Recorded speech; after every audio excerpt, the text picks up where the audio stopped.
के साथ मैं हूं अनुजा। आज हम बात करेंगे नबी नारायण की बायोग्राफी के बारे में।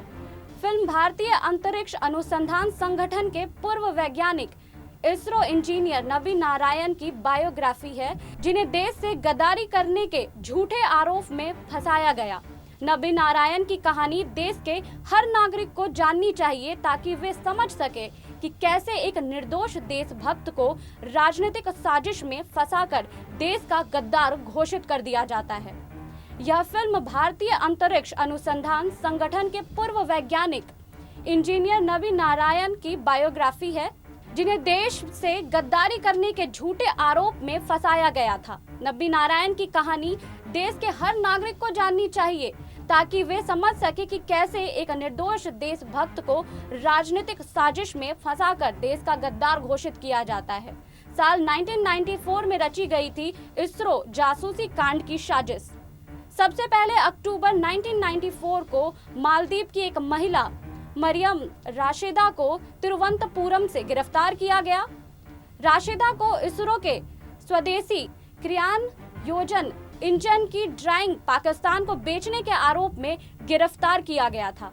इसके बाद केरल पुलिस ने साल 1994 में तिरुवनंतपुरम में इसरो के टॉप साइंटिस्ट और क्रियान्वयक इंजन प्रोजेक्ट के डायरेक्टर नबी नारायण समेत 2 अन्य वैज्ञानिकों डी शशि कुमारन और डिप्टी डायरेक्टर चंद्रशेखर को अरेस्ट किया। इसके अलावा रूसी स्पेन एजेंसी के एक भारतीय प्रतिनिधि एसके शर्मा, लेबर कॉन्ट्रैक्ट और राशिदा की दोस्त फैजिया हसन को भी गिरफ्तार किया गया था। इन सभी पर इसरो के विदेशी क्रियान्वयन रॉकेट इंजन के जुड़ी खुफिया जानकारी पाकिस्तान समेत दूसरे देशों को बेचने के आरोप लगे थे। इंटेलिजेंस ब्यूरो के अधिकारी ने तब क्रियान्वयक इंजन प्रोजेक्ट के डायरेक्टर रहे नबी नारायण से पूछताछ शुरू की। उन्होंने इन आरोपों का खंडन किया और इसे अपने खिलाफ साजिश बताया। नबी नारायण को बिना सबूतों के गद्दार घोषित किया गया। तब तक यह मामला अखबारों की सुर्खियों में रहा। बिना जांचे परखे पुलिस की थ्योरी पर भरोसा करते हुए मीडिया ने भी नबी नारायण को देश का गद्दार बताने में कोई कोर कसर नहीं छोड़ा। गिरफ्तारी के समय नबी नारायण रॉकेट में इस्तेमाल होने वाले स्वदेशी क्रियान्वयक इंजन बनाने के बेहद करीब पहुंच चुके थे। उन पर लगे आरोप और उनकी गिरफ्तारी ने देश को रॉकेट और क्रायोजेनिक इंजन प्रोग्राम को कई दशक पीछे धकेल दिया था। दिसंबर 1994 में मामले की जांच सीबीआई को सौंप दी गई थी। सीबीआई ने अपनी जांच में इंटेलिजेंस ब्यूरो और केरल पुलिस के आरोप सही नहीं पाए। अप्रैल 1996 में सीबीआई ने चीफ जुडिशियल मजिस्ट्रेट की अदालत में फाइनल एक रिपोर्ट में बताया है कि पूरा मामला फर्जी है और लगाए गए आरोप के पक्ष में कोई सबूत नहीं है। सीबीआई ने अपनी जांच में नबी नारायण को निर्दोष पाया। सीबीआई जांच में यह बात सामने आई है कि भारत के स्पेस प्रोग्राम को डैमेज करने की नीयत से नबी नारायण को झूठे केस में फंसाया गया था। जांच में इस बात के संकेत मिले हैं कि अमेरिकी खुफिया एजेंसी CIA के इशारे पर केरल की तत्कालीन कम्युनिस्ट सरकार ने नबी नारायण को साजिश का शिकार बनाया। यह सारी कवायद भारत के अंतरिक्ष कार्यक्रम को ध्वस्त करने की नीयत से हो रही थी। यह वह दौर था जब भारत अपने स्पेस प्रोग्राम के लिए अमेरिका समेत अन्य देशों पर निर्भर था। करोड़ों अरबों रुपए किराए पर स्पेस टेक्नोलॉजी इन देशों से आयात किया करता था। स्पेस टेक्नोलॉजी में भारत के आत्मनिर्भर होने से अमेरिका को कारोबारी नुकसान होने का डर था। SIT के जिस अधिकारी CB मैथ्यूज ने नबी के खिलाफ जांच की थी, उसे केरल की कम्युनिस्ट सरकार ने बाद में राज्य का DGP बना दिया।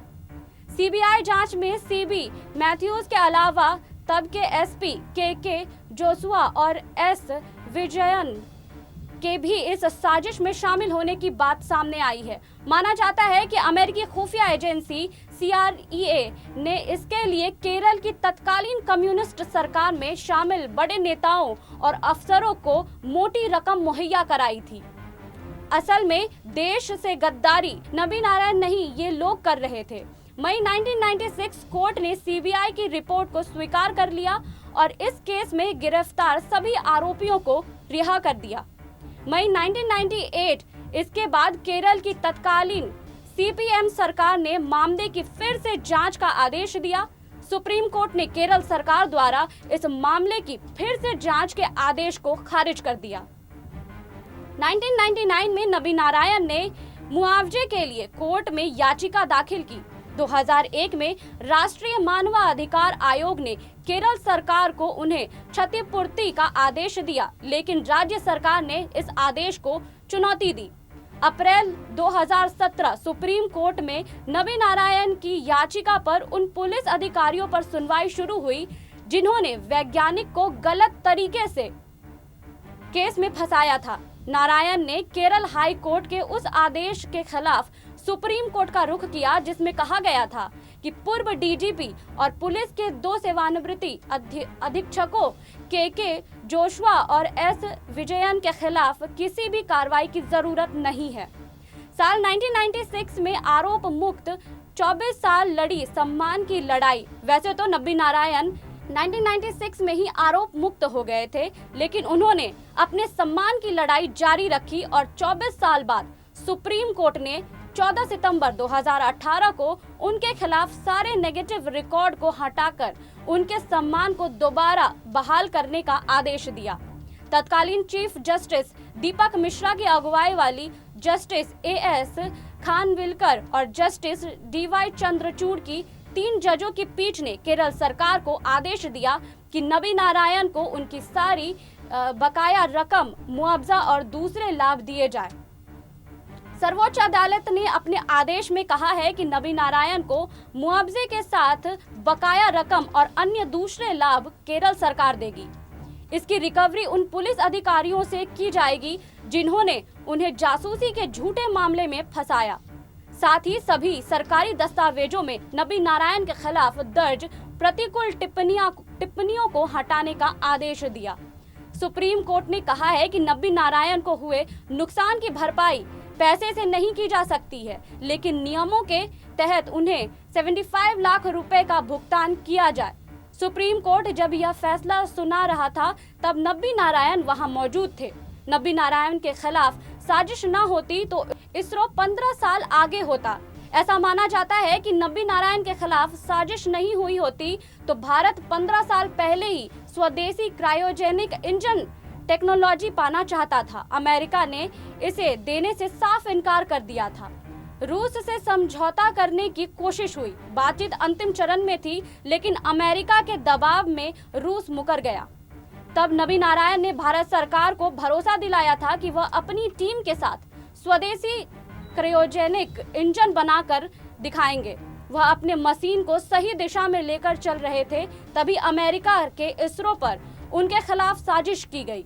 नबी नारायण ने अपने साथ हुई साजिश पर ready to fire how India and I survived the ISRO spy case नाम से किताब भी लिखी है। मोदी सरकार ने नबी नारायण को पद्म भूषण सम्मान से नवाजा। देश के इस महान वैज्ञानिक के साथ हुई साजिश के खिलाफ भाजपा को छोड़ किसी भी राजनीतिक दल ने कभी आवाज नहीं उठाई। भाजपा सांसद मीनाक्षी लेखी इस मामले में बहुत पहले ही नबी नारायण के समर्थन में खुलकर बोलती रही हैं। उन्होंने 2013 में प्रेस कॉन्फ्रेंस करके इस साजिश के तमाम पहलुओं को उजागर किया था। साल 2019 में भाजपा सरकार में उन्हें पद्म भूषण सम्मान से नवाजा गया। नबी नारायण ने कहा था कि पद्म भूषण सम्मान से नवाजे जाने की मुझे बहुत खुशी है, मुझे सभी स्वीकार कर रहे हैं। पहले सुप्रीम कोर्ट ने मुझे निर्दोष बताया, फिर केरल सरकार मेरे पास आई और अब केंद्र ने भी मुझे स्वीकार कर लिया है। आपको हमारी ये रिपोर्ट कैसी लगी हमें कमेंट बॉक्स में बताइए। बाकी और खबरों के लिए देखते रहिए SPN 9 न्यूज।